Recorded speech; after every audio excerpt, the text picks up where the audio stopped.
2019년 말에 발견된 코로나 바이러스로 2020년 한 해는 모든 사람들에게 힘든 한 해였습니다. 코로나의 여파는 보건, 의학 분야뿐만 아니라 사회 전반에 걸쳐서 사람들의 삶에 지대한 영향을 끼쳤습니다. 특히 경제 분야는 사람들이 체감할 수 있는 정도입니다. 사람들의 수입은 줄고 물가는 올랐습니다. 청년 취업률이 낮고 그나마 알바 형태가 많습니다. 국가에서는 경기 부양책으로 국가 재정을 풀어 우선은 넘어가지만 나중에 그 빚을 어떻게 감당할까 걱정하는 사람도 많습니다. 이런 시대적 상황 속에서 사람들은 자연스럽게 앞으로 어떻게 살아갈까라는 생각을 하게 됩니다. 하나님은 오늘도 말씀을 통해서 우리에게 힘과 소망을 주십니다. 지혜를 주시고 용기를 주십니다. 읽은 본문을 통해서 하나님께서 우리에게 주시는 교훈이 무엇입니까? 첫째로 예루살렘 교회도 흉년이 들 수 있다 하는 것입니다. 예루살렘 교회는 어떤 교회입니까? 오순절에 예수님의 제자들이 마가 요한의 다락방에 모여 기도하다가 성령 받고 탄생한 최초의 신약교회입니다. 처음에는 예수님의 제자들과 가족들 중심으로 약 120명 정도 모였는데 성령님이 역사심으로 3,000명이 더해지고 또 5,000명이 더해지고 수많은 유대교 제사장 무리도 더해졌습니다. 거기에는 자발적인 섬김과 나눔이 있었습니다. 공산주의가 성경에서 나왔다고 말하는 사람이 있는데 겉모습은 비슷해 보이지만 실제는 많이 다릅니다. 공산주의는 가진 자에게서 강제로 빼앗아 분배하는 것이고 예루살렘 교회는 성령과 은혜가 충만한 사람이 자발적으로 자기 소유를 팔아 사도들의 발 앞에 두었고 사도들이 그것으로 가난한 사람들을 구제했습니다.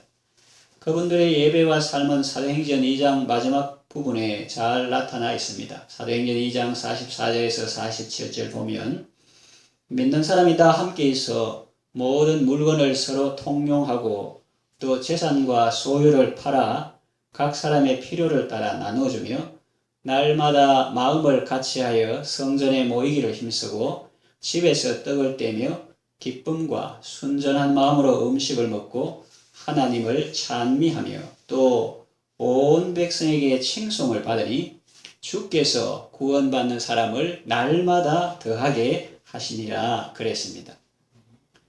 이 모습을 보면 사람들은 이렇게 생각할 수 있습니다. 야, 이제 신약교회는 아무 문제가 없겠구나.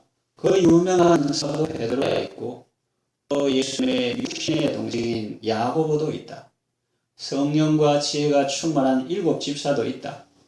구제와 봉사가 활발하고 성도들도 사랑 안에서 서로 교제하고 있고 주위 사람들의 칭송도 받고 있다. 그러니 무슨 문제가 있겠느냐? 여러분은 어떻게 생각하십니까? 정말 아무 문제가 없었을까요? 어떤 어려움도 생기지 않았을까요? 그렇지 않습니다. 우리는 성경을 통해서 그렇지 않음을 볼 수 있습니다.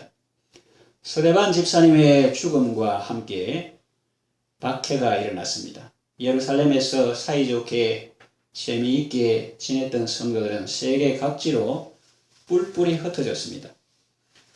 설상가상으로 예루살렘 지역에 흉년이 들어서 예루살렘 교회는 큰 어려움을 겪게 되었습니다. 우리는 보통 예수를 믿고 성령 충만 받으면 아무 문제 없을 것이라고 생각합니다. 어려움이 없을 것이라고 생각합니다. 그러나 그렇지 않습니다. 천상교회는 승리한 교회요, 완전한 교회입니다. 그러나 지상교회는 아직 전투 중인 교회요, 불완전한 교회입니다. 그러니 교회에도 어려움이 닥칠 수 있고 성도에게도 힘든 일이 생길 수 있는 것입니다. 그러니 어려움이 닥쳤을 때 낙심하거나 절망하지 말고 승리의 주가 되신 예수님을 바라보시기를 바랍니다. 두 번째 주시는 교훈은 하나님은 흉년 속에서도 성도들에게 은혜를 베푸십니다. 스데반의 죽음과 함께 일어난 핍박 때문에 예루살렘 교회 성도들은 세계 곳곳으로 뿔뿔이 흩어지게 되었습니다. 그러나 그것은 오히려 복음이 세계 곳곳으로 뻗어나가는 계기가 되었습니다.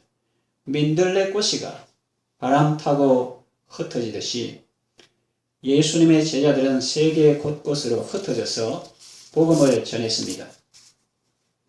핍박도 힘들었지만 그것이 다가 아니었습니다. 설상가상으로 예루살렘 교회에 흉년이 들었습니다. 아가보 선지자가 예언한 대로 그 당시 천하에, 그 당시 세계에 흉년이 들었고 예루살렘 교회도 그 여파로 많은 힘이 들었습니다. 핍박당한 데다가 또 흉년까지 들었으니 얼마나 더 어렵고 힘들었겠습니까? 눈앞에 일어난 현실만 보면 그렇다는 말입니다. 그러나 성도는 현실만 보는 사람이 아닙니다. 믿는 자와 믿지 않는 자의 차이는 어디에 있습니까? 믿는 사람은 환난을 당하지 않습니까? 믿는 사람은 어려움을 당하지 않습니까? 예수를 믿는 그 순간부터 모든 어려움이 다 사라집니까? 그렇지 않습니다. 우리가 성경을 보고 또 스스로 경험한 바는 믿는 사람에게도 어려움이 있습니다. 그러면 안 믿는 사람과 차이는 무엇입니까? 의인과 악인의 차이는 아무것도 없다는 말입니까? 그렇지 않습니다. 성경에 보면 하나님은 기근시에 의인을 살게 하신다고 했습니다. 또 의인은 포식하지만 악인의 배는 줄인다고 했습니다. 쉽게 말하면 겉모습은 똑같은 어려움이지만 그 속은 다르다는 것입니다. 악인의 고난은 동굴과 같습니다. 의인의 고난은 터널과 같습니다.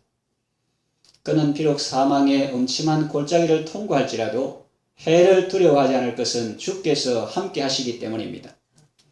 세상 사람들은 흉년이냐 풍년이냐 그것을 봅니다. 그러나 우리는 그 속에서 우리와 함께 하시는 하나님을 바라보아야 합니다. 흉년이 들었을 때 하나님은 교회들에게 어떤 은혜를 베푸셨습니까? 먼저 이방인 교회들이 예루살렘 교회의 소식을 듣고 연보하여 그들을 돕게 하셨습니다.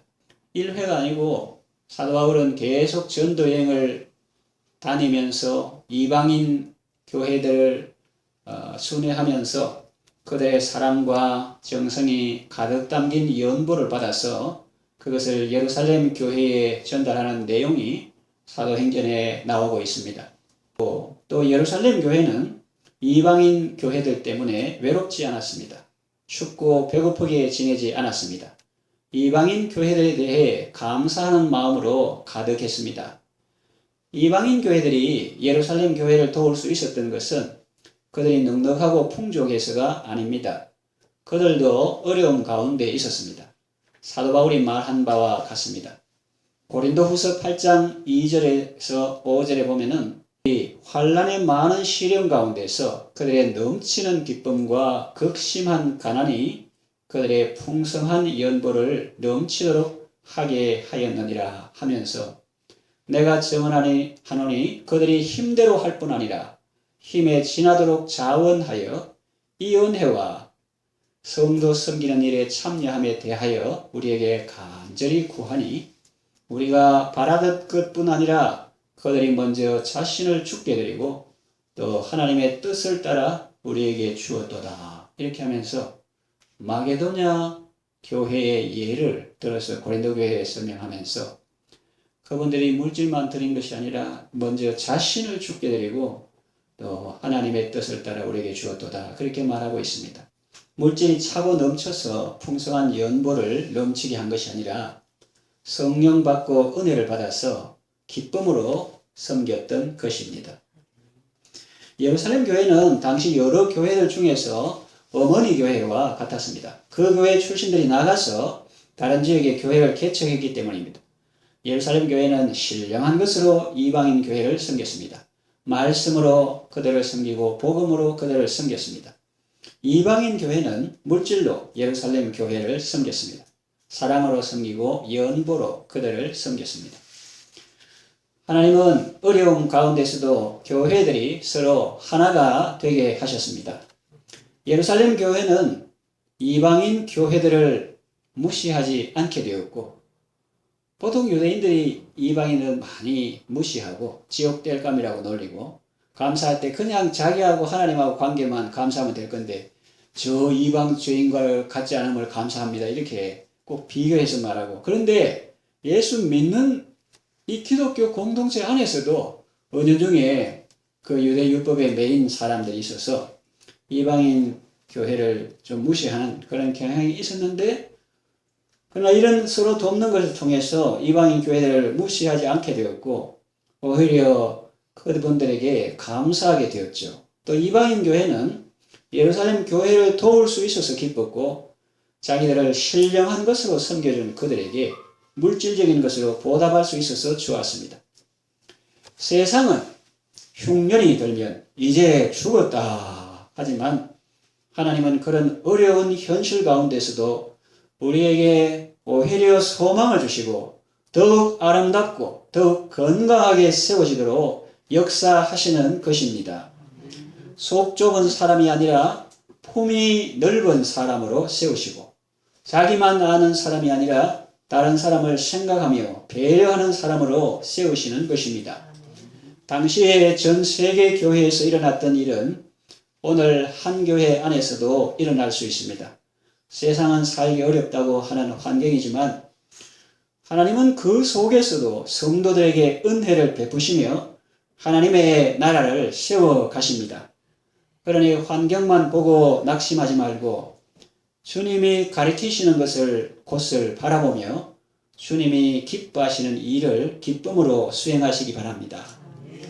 세 번째, 우리의 소망은 하나님입니다. 우리가 바라볼 것은 어떤 상황이 아닙니다. 우리가 바라볼 것은 어떤 상황이 아니고 어떤 상황에서도 우리와 함께 하시는 하나님입니다. 예수님이 어떤 상황에서도 우리를 거느리심을 할 때 우리는 참된 평안을 얻을 수 있습니다. 예수님은 우리를 평안할 때도 거느리시고 풍파 중에도 거느리십니다. 상황에 초점을 맞추면 실망합니다. 불경기라고 안 좋은 일만 있는 것도 아니고 호경기라고 해서 다 좋은 일만 있는 것도 아닙니다. 그러니 상황에 따라 일희일비하는 사람이 되지 말고 주님 안에서 언제나 기뻐하는 사람 되시기를 바랍니다. 예수님은 어떤 상황에서도 우리를 거느리십니다. 호경기에도 우리를 거느려 주시고 불경기에도 우리를 거느려 주십니다. 상황만 바라보면 사람이 잘 될 때 교만하기 쉽고 안 될 때 낙심하기 쉽습니다. 그러나 주님을 바라보면 언제나 그분의 사랑과 은혜 안에서 만족하고 감사하며 살 수 있습니다. 하나님은 우리의 육신적인 필요도 공급하시지만 영적인 필요도 공급하십니다. 예루살렘 교회와 이방인 교회들은 흉년 때문에 영적으로 서로 부자가 되었습니다. 하나님은 어려움 가운데서도 우리에게 능히 은혜를 베푸시는 분입니다. 풍파 중에도 거느리시는 분입니다. 그런데 어떤 사람들은 하나님을 자기가 생각하는 어떤 기준에 맞추려고 합니다. 그래서 하나님이 자기가 설정한 그 기준에 맞으면 좋은 분이라 생각하고 아니면 안 좋은 분으로 생각하고 버립니다. 그것은 가룟 유다의 모습입니다. 가룟 유다가 생각하는 성공과 예수님이 생각하는 성공은 달랐습니다. 오병 이어의 표적 이후 사람들이 예수님을 억지로 왕으로 세우려 했을 때 가룟 유다는 내심 기대했을 것입니다. 이제 우리 선생님은 왕 되면 나도 한 자리 하겠다. 그런 생각도 했겠죠. 그러나 예수님은 사람들을 피해서 혼자 산으로 기도하러 가셨습니다. 그 모습을 보고 가룟 유다는 크게 실망했을 것입니다. 예수님에 대한 기대를 접었을 것입니다. 자기 기준으로 볼 때 예수님은 아니라는 거죠. 그러니까 그는 영적인 성장이 멈추었습니다. 신앙생활에 아무런 감동이 없었습니다. 원망과 불평이 가득했습니다. 한 여인이 자기의 전 재산이라고 할 그런 향유 옥합을 깨뜨려 헌신하는 그 아름다운 자리에서 화를 낼 정도였으니까요. 그리고 다른 사람들은 다 주님 나의 주시며 나의 하나님이십니다. 그런데 그 호칭을 가만히 보면 예수님을 주님이라 부르지 않고 랍비라 불렀습니다. 그냥 선생, 앞이니까 님 하지만 앞이 아니거나 아마 선생이라 해줄지 몰라요. 그 제사장들한테 팔 때. 그저 훌륭한 선생 정도로 본 거지 주인으로 모시지 않았다는 말입니다. 내가 얼마나 부족한 사람인데 내 기준에 하나님을 맞추려고 합니까? 하나님이 요구하시는 기준에 자신을 맞추어 나가야죠. 그래야 참된 성숙이 있고 참된 기쁨이 있습니다. 제가 무슨 말을 하려고 합니까? 흉년이라고 다 안 좋은 일만 있는 것은 아니라는 것입니다. 그리고 세상에서 말하는 성공이 진정한 성공이 아닐 수 있으며 세상에서 부를 축적하는 것이 진정한 유익이 아닐 수도 있다는 것입니다. 하나님은 우리의 욕심을 채워주시는 분이 아니라 우리를 진정한 부자가 되게 하시는 분입니다.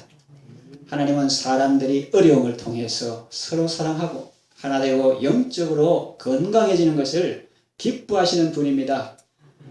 히브리서를 기록한 분은 이렇게 기도했습니다. 히브리서 13장 20절에서 21절 양들의 큰 목자이신 우리 주 예수를 영원한 언약의 피로 죽은 자 가운데서 이끌어내신 평강의 하나님이 모든 선한 일에 너희를 온전하게 하사 자기 뜻을 행하게 하시고 그 앞에 즐거운 것을 예수 그리스도로 말미암아 우리 가운데 이루시기를 원하노라 그랬습니다. 예루살렘 교회와 이방인 교회가 서로 하나님의 은혜를 나누는 것은 하나님의 뜻이었고 또 그 앞에 하나님 앞에 즐거운 것이었습니다.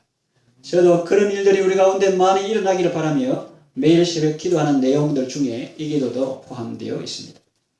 하나님께서 모든 선한 것으로 우리를 온전케 하셔서 모든 선한 것으로 우리 각 사람을 온전케 해주셔서 하나님의 기뻐하시는 뜻을 이루게 하시고 하나님 앞에 즐거운 것을 예수 그리스도로 말미암아 우리 가운데 이루시기를 원합니다. 이제 말씀을 정리해야 합니다.